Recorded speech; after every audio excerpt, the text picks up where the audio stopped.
The courtroom was a pressure cooker, the air thick with the scent of polished wood and the weight of unspoken truths.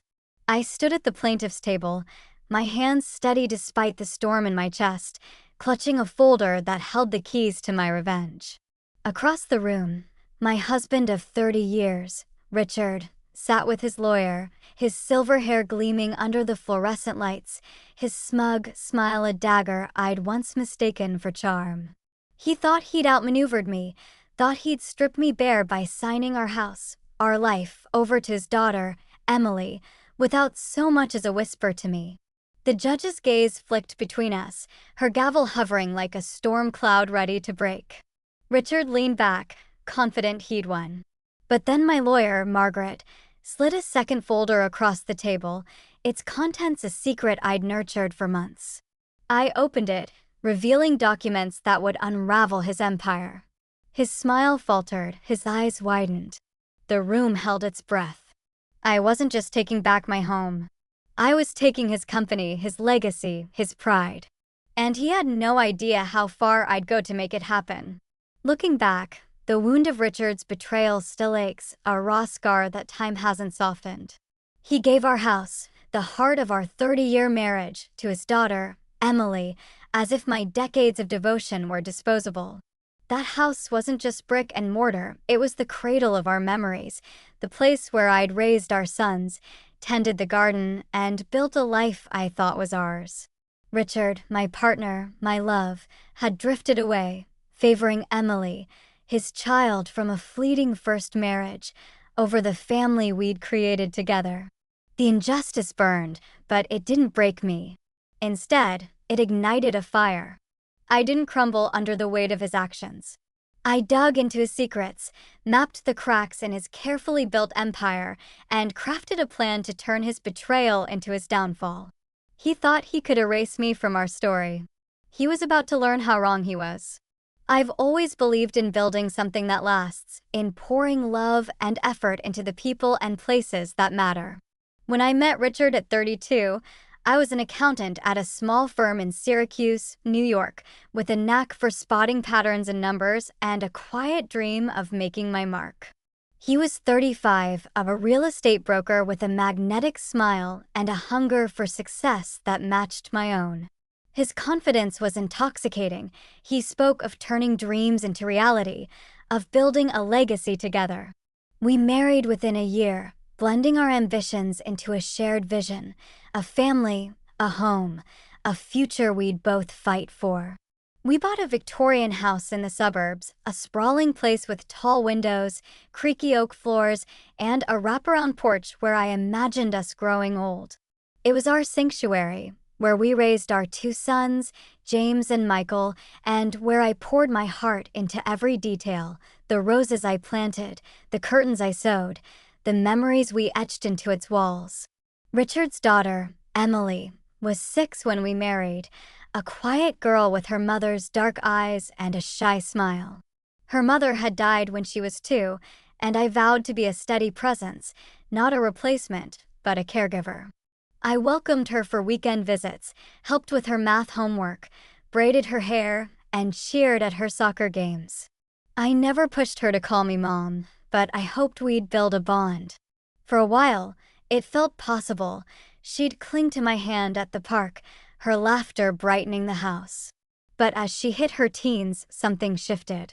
She grew distant, her visits sporadic, her smiles tinged with resentment. I chalked it up to adolescence, but Richard's response made it worse.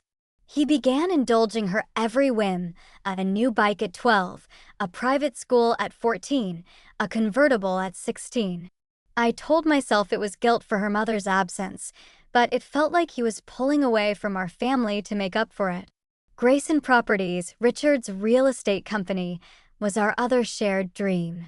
What started as a small firm flipping fixer-uppers grew into a multi-million-dollar enterprise, developing luxury condos and commercial spaces across New York. I left my accounting job to manage the household and support the business from behind the scenes. I balanced the books, caught errors in contracts, negotiated with suppliers, and even scouted properties when Richard was stretched thin. He called me his secret weapon, a nickname that warmed me, though I noticed he never put my name on the company's letterhead or invited me to board meetings. I didn't mind, at least not then. I trusted him. I believed in us. But there were signs I ignored, small fractures in the foundation of our life. Richard started taking longer business trips, claiming he was scouting properties in Buffalo, Albany, or Rochester. He'd come home distracted, his phone buzzing with messages he'd answer in another room. Emily, now in her late 20s and living in Manhattan, began calling more often. Their conversations were hushed, ending abruptly when I entered the room. Once I overheard her say, "You promised me, Dad," her voice sharp with expectation. Richard's reply was too soft to catch, but the knot in my stomach tightened. I brushed it off, telling myself it was father-daughter bonding, that I was being paranoid. But the signs kept piling up: late-night emails, unexplained expenses in the company accounts, Richard's growing impatience when I asked questions. I should have listened to that knot. It was trying to tell me the truth. The betrayal hit like a thunderclap on a crisp October morning, 2 days after our 30th anniversary. I was in the kitchen, sipping coffee and reviewing Grayson Properties' quarterly report on my laptop, when Richard walked in, his face unreadable. He set a manila envelope on the counter, his hands steady, but his eyes avoiding mine. "We need to talk, Ellen," he said, his voice flat, like he was delivering bad news to a client. My pulse quickened. I'd seen that tone before, when he fired a long-time employee or ended a partnership. But this time, it was for me. I opened the envelope, my fingers trembling as I pulled out a deed transfer, dated a week earlier. It signed our house, our home of 28 years, over to Emily. No discussion, no warning, just Richard's signature and a notary stamp. The paper shook in my hands as I read it again, hoping I'd misread the words. "She needs stability," Richard said, as if explaining a minor purchase. "She's starting her own real estate firm, and this will give her a strong foundation." I stared at him, my throat so tight I could barely speak. Our sons, James and Michael, were still living at home, finishing their degrees at Syracuse University. Where were we supposed to go? "We'll find a condo," he said, shrugging as if it were a simple transaction. "It's just a house. Just a house." The words sliced through me, sharper than any blade. That house was our life, where we'd carved pumpkins with the boys, hosted Christmas parties for neighbors, argued over paint colors for the guest room. I'd refinished the oak floors myself, chosen every light fixture, paid the mortgage from our joint account. It was my home as much as his, maybe more. I asked why he hadn't told me, my voice cracking. His response was a gut punch. "I knew you'd make a fuss, Ellen. This is easier." Easier. For him. For Emily. But for me, it was a betrayal that shattered 30 years of trust. I called Emily that evening, hoping for some shred of remorse, maybe an explanation. Her voice was cold, businesslike, like she was scheduling a meeting. "When will you be moving out?" she asked, as if I were a tenant overstaying my lease. I realized then that this wasn't just Richard's decision. Emily had wanted the house, had pushed for it, and he'd complied. The betrayal wasn't just personal, it was a conspiracy to erase me from my own life. I spent that night in the guest room, staring at the ceiling, replaying every moment of our marriage, searching for the point where I'd lost him. By morning, my shock had hardened into resolve. I wouldn't let them take my home. I wouldn't let them take my dignity. The weeks that followed were a blur of anger, humiliation, and sleepless nights. Richard moved into a hotel in downtown Syracuse, claiming it was temporary to give me space, but he dodged my calls and texts, leaving me to stew in the silence of our half-empty house. Emily, meanwhile, sent movers to the house without warning.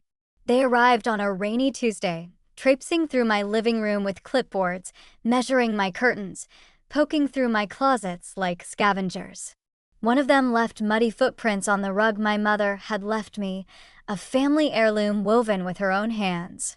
I stood there, frozen, as they discussed updating the kitchen I'd designed, replacing my vintage cabinets with sleek, modern ones. When I asked them to leave, they showed me a work order signed by Emily, as if her name now carried more weight than mine in my own home. I drove to Richard's hotel one evening, clutching a stack of photos, our son's graduations, Thanksgivings, the day we moved into the house, our hands dusty from unpacking boxes. "This is our life," I said, my voice breaking as I spread the photos across the coffee table in his suite. "How could you do this to us?" He barely glanced at them, his jaw tight. "You're being dramatic, Ellen," he snapped. "Emily deserves this. She's my daughter." The word daughter hung in the air, a reminder that Emily's claim trumped mine in his eyes, that our sons, our shared life, were secondary. I left the hotel in tears, the photos still scattered on the table, feeling like I'd lost not just my home, but the man I'd loved for half my life. Our sons were furious. James, 24 and fiery, confronted Richard at the hotel the next day, demanding he reverse the transfer. Richard brushed him off, calling it a business decision and telling him to grow up. Michael, 22 and more analytical, started digging into the deed transfer. He found it was notarized by one of Richard's old golf buddies, a lawyer named Carl with a reputation for bending rules. The discovery lit a spark in me. Richard's betrayal wasn't just cruel, it was sloppy, full of holes I could exploit. I started keeping a journal, documenting every detail: the movers' visits, Richard's evasions, Emily's phone calls. I noted dates, times, even the license plates of the movers' vans. If they thought I'd go quietly, they were mistaken. Emily's confidence grew with each passing week, as if she could smell victory. She showed up at the house unannounced one Saturday, her designer heels clicking on my hardwood floors, a realtor friend named Vanessa trailing behind her.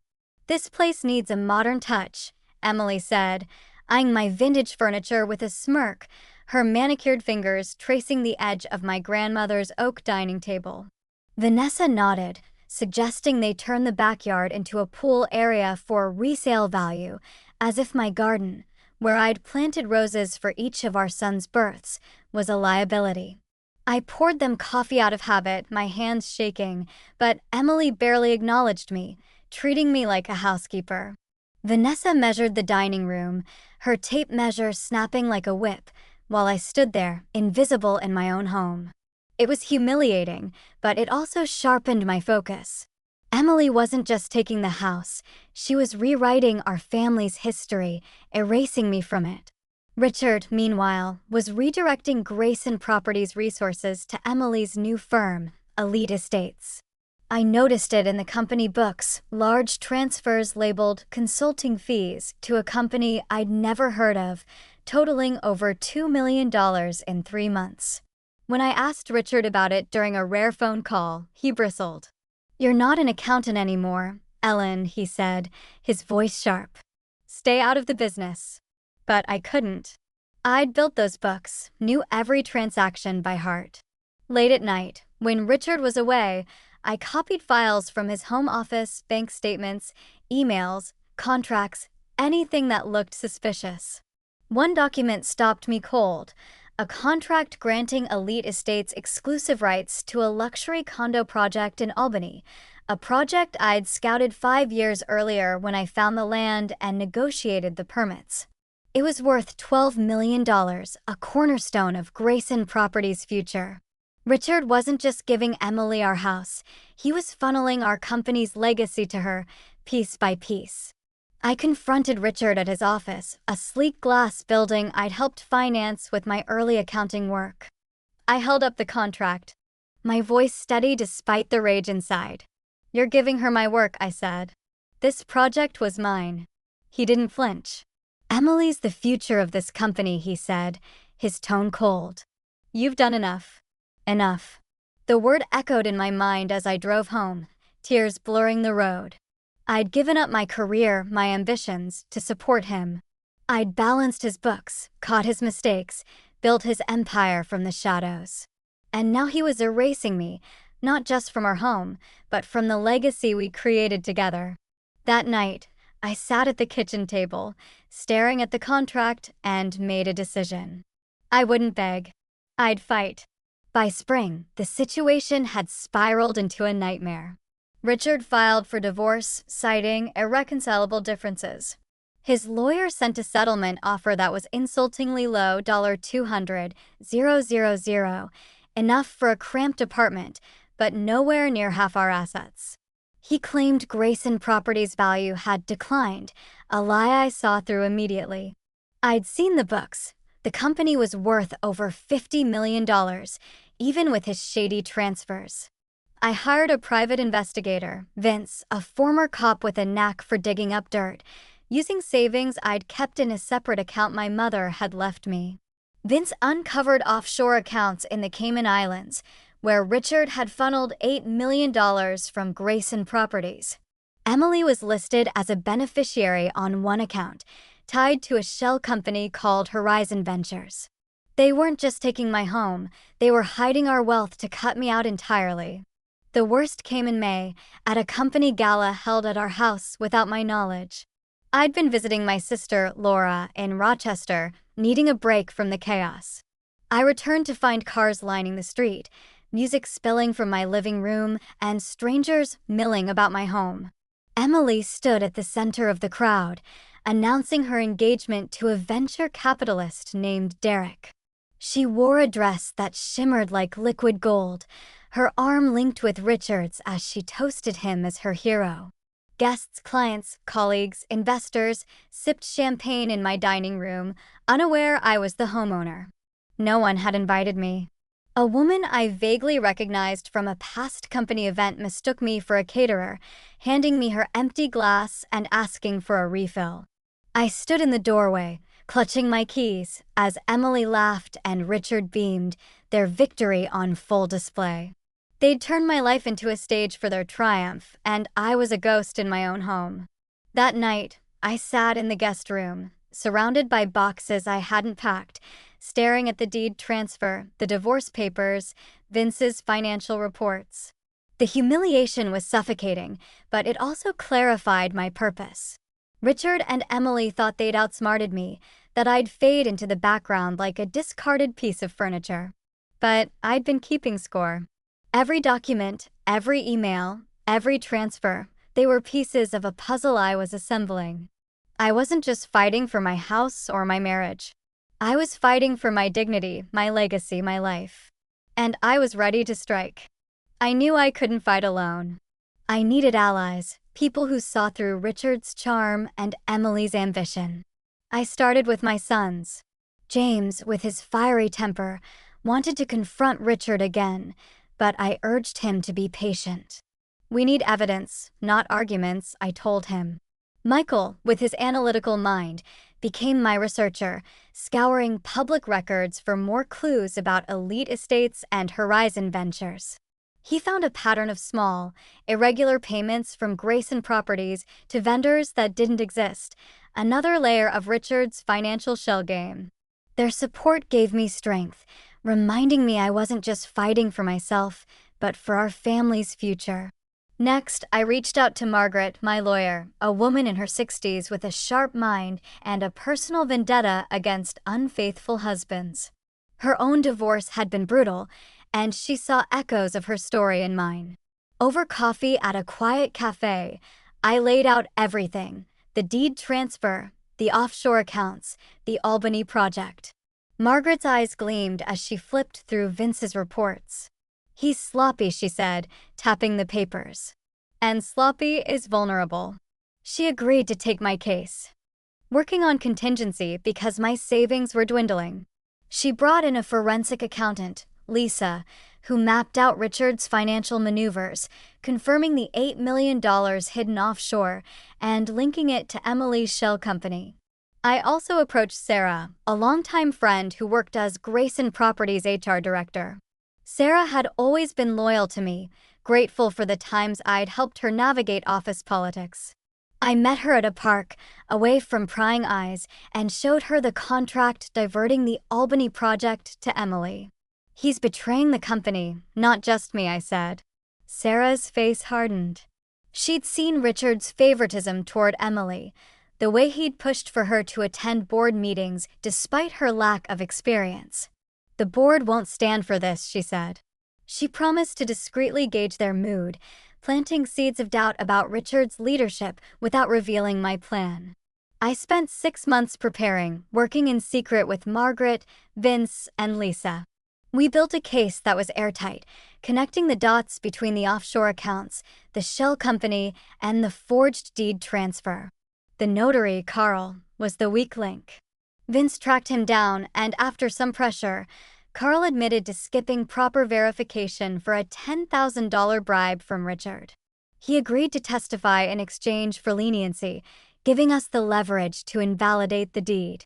The real prize, though, was Grayson Properties' board of directors. Richard had handpicked them, but I'd known them for years, hosted them for dinners, sent their kids graduation gifts, listened to their complaints about Richard's impulsive decisions. They trusted me, and I was about to call in that trust. I started with Tom, the board's chair, a gruff ex-contractor who valued loyalty above all else. Over coffee at a diner, I showed him the evidence: bank statements showing transfers to Horizon Ventures, emails between Richard and Emily planning to divert the Albany project, Lisa's forensic report detailing $8 million in hidden profits. Tom's face darkened with every page. "He's risking the company's reputation," he said, slamming his mug down. "This stops now." I didn't ask for favors, I just gave him the truth. He called an emergency board meeting, scheduling it for a Monday when Richard was expecting a routine project review. The weekend before the meeting, I barely slept. Margaret and I rehearsed my presentation, a timeline of Richard's betrayals, the offshore accounts, the $12 million Albany project diverted to Emily's firm, the forged deed transfer. Lisa's report showed how Richard had violated his fiduciary duty to shareholders, a fireable offense under the company's bylaws. Vince's testimony about Carl's confession would seal the deed's invalidation. Sarah had done her part, quietly warning key board members about financial irregularities without naming me. The stage was set. The boardroom was a pressure cooker when I arrived, the air thick with tension. Richard walked in, all smiles, expecting to pitch a new development in Rochester. His face froze when he saw me at the table, flanked by Margaret, Vince, and Lisa. "What's this about?" he demanded, his voice sharp. Tom cut him off. "Sit down, Richard." I stood, my voice steady despite the pounding in my chest, and began. Slide by slide, I laid out his betrayal, the offshore accounts, the Albany project, the emails where he called me expendable and promised Emily a stake in the company, bypassing shareholder agreements. Margaret presented Lisa's report, detailing the $8 million siphoned to Horizon Ventures. Vince testified about Carl's confession, proving the deed transfer was forged. Richard stammered, his face red, claiming it was all legal, that he was securing his daughter's future. But the board wasn't buying it. They'd trusted him, invested in his vision, and he'd betrayed them too. Sarah spoke up, revealing how Richard had pushed for Emily's involvement despite her inexperience, risking the company's credibility. The vote was unanimous. Richard was removed as CEO, effective immediately. Emily's contract with Grayson Properties was voided, her firm cut off from future deals. The deed transfer was declared invalid, my signature had been forged, and Carl's testimony sealed it. The house was returned to my name. But I wasn't done. Margaret had tipped off the IRS about the offshore accounts, and they were already auditing Richard's finances. His assets were frozen, his reputation in tatters. At the courthouse, where the judge finalized the rulings, I handed Richard a folder with copies of every document, his emails, his transfers, his lies. "You forgot who built this with you," I said, my voice calm but unyielding. His face crumpled, the smugness gone. Emily stood beside him, her engagement ring glinting, but her confidence was shattered. Her firm collapsed without Richard's backing, her dreams of a real estate empire dust. I walked out of the courtroom, the weight of the folder gone, replaced by a quiet strength. I'd taken back my home, my legacy, and his company. And I'd done it with the truth. Today, I wake up in my Victorian house, the creaky floors and tall windows a reminder of the life I fought for. James and Michael visit often, helping me repaint the guest room, replant the garden, and reclaim the space from the shadow of betrayal. I took a consulting role at Grayson Properties, working with the new CEO, Carla, a woman who values my expertise and insists on giving me credit. The company is thriving again, the Albany project back on track, its profits funding new developments. Richard lives in a one-bedroom apartment in Syracuse, his legal battles draining what's left of his savings. Emily's engagement fell apart, and she's working a desk job at a small agency, her ambitions humbled by the collapse of elite estates. I don't hate them, I pity them. They thought power and wealth could rewrite loyalty, but they underestimated the woman who'd spent decades keeping their world in order. This wasn't about revenge for revenge's sake. It was about reclaiming what was mine, my home, my dignity, my worth. I spent 30 years building a life with Richard, sacrificing my career, my dreams, to support his. When he and Emily tried to take it all, I could have let the betrayal break me. Instead, I used the skills I'd honed in the shadows, my eye for numbers, my patience, my resolve to fight back. The truth was my weapon, and it was enough. I wonder, if you'd faced a betrayal like mine, what would you have done? Would you have let it define you, or would you have fought to rewrite the ending? I chose to fight, not with anger, but with strategy, with evidence, with the strength I'd always had but nearly forgot. I'm still standing, in the home I built, stronger than ever. And every morning, when I walk onto that wraparound porch, I know I didn't just save my house. I saved myself.